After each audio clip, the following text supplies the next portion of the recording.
At 11 a.m, Queen Elizabeth would dedicate time to her private study, focusing on her scholarly pursuits and intellectual interests. As a highly educated woman, Elizabeth valued learning and personal growth, and she took the time to nurture her mind and expand her knowledge throughout her life. During this time, the Queen might engage in various activities such as reading. Elizabeth was an avid reader and had an extensive library, which included works on theology, history, philosophy, and literature. She would read not only for pleasure, but also to stay informed about current events and intellectual developments. Writing. The Queen was known for her eloquent writing style and would often compose letters, speeches, and even poetry. She might use this time to draft important correspondence or write creatively, expressing her thoughts and feelings on various subjects. Language studies. Elizabeth was fluent in several languages, including Latin, Greek, French, and Italian.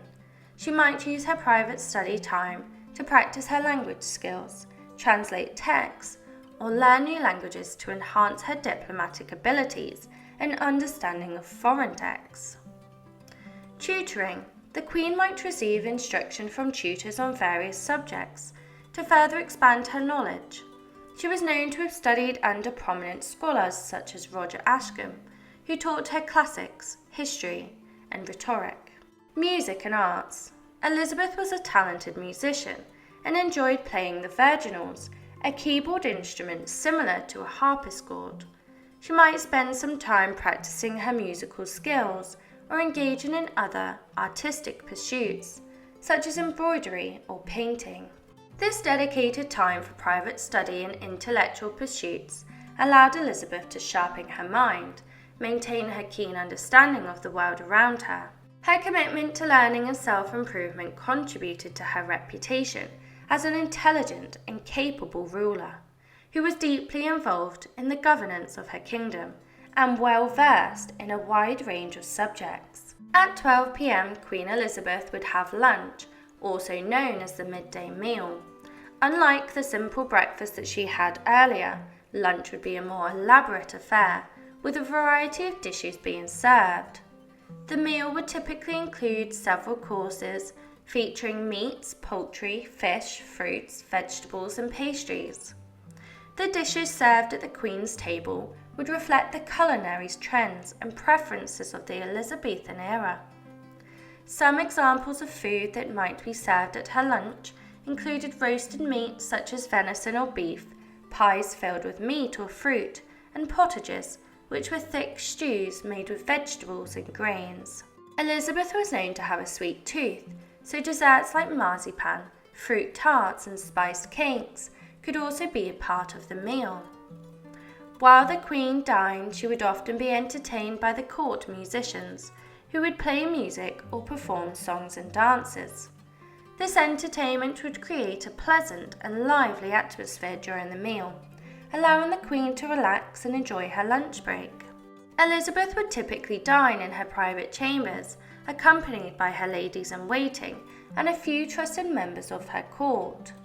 This relatively intimate setting provided the Queen with an opportunity to engage in informal conversations with her close circle, discussing matters ranging from court gossip and fashion trends to political events and personal matters.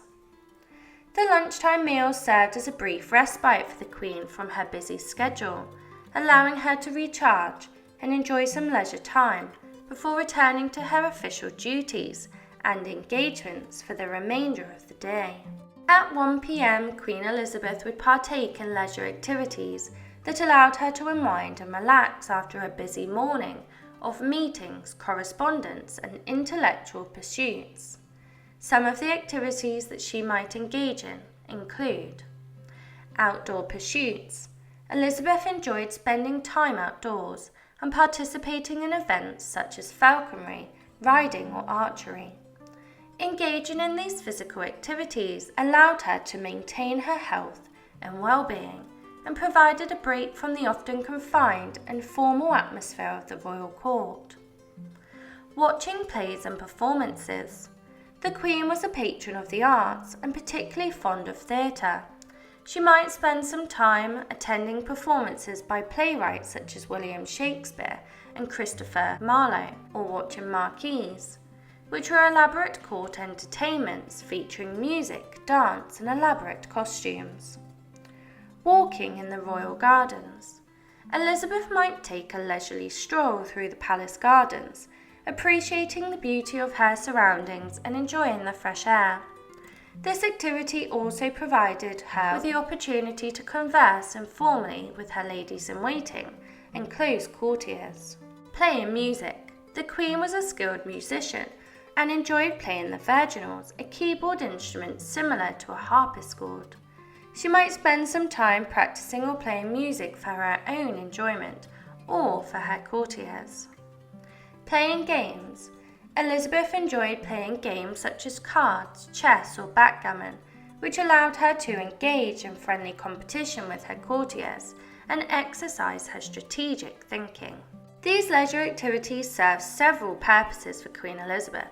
They provided her with an opportunity to relax and recharge, fostered camaraderie among her courtiers, and allowed her to project an image of grace, culture, and sophistication. By participating in various leisure activities, Elizabeth demonstrated her versatility as a ruler, balancing her dedication to her duties with a genuine enjoyment of the arts and recreational pursuits. At 3 p.m, Queen Elizabeth would return to her royal duties, attending to matters of state, court business, and diplomacy.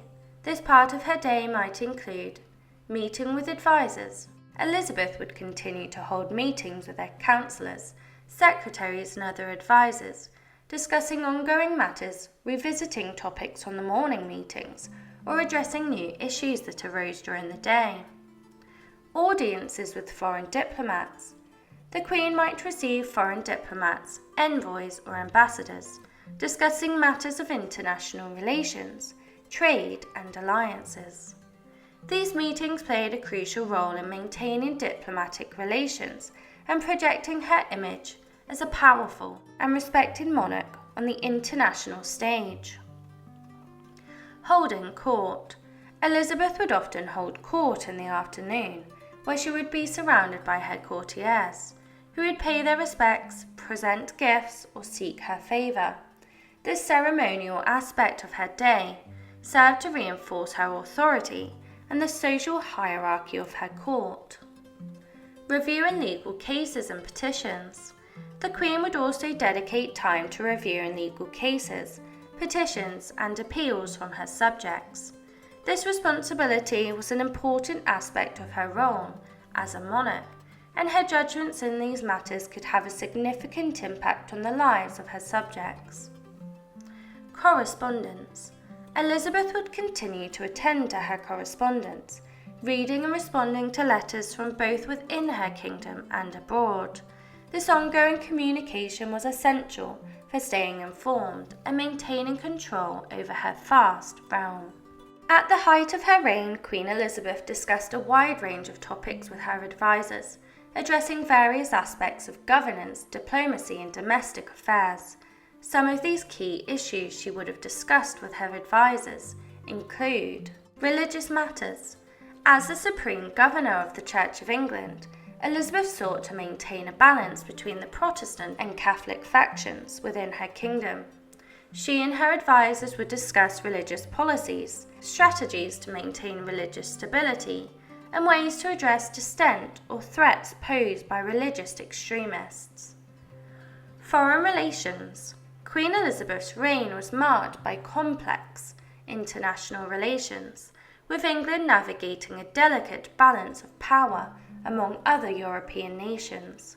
She would discuss diplomatic relations with countries such as Spain, France, and the Netherlands, as well as potential alliances or conflicts that could arise from these interactions. Military and defence. The Queen and her advisors would discuss matters related to the military, including the need for a strong navy to protect England's shores and the defence of the kingdom against potential invasions, such as the Spanish Armada in 1588. Economic policies. Elizabeth and her councillors would discuss strategies to strengthen England's economy, including trade agreements, the regulation of industries, and the management of royal finances. They would also address issues such as inflation, unemployment, and the need for economic stability. Succession planning. Although Elizabeth never married or had children, the matter of succession was always a pressing concern.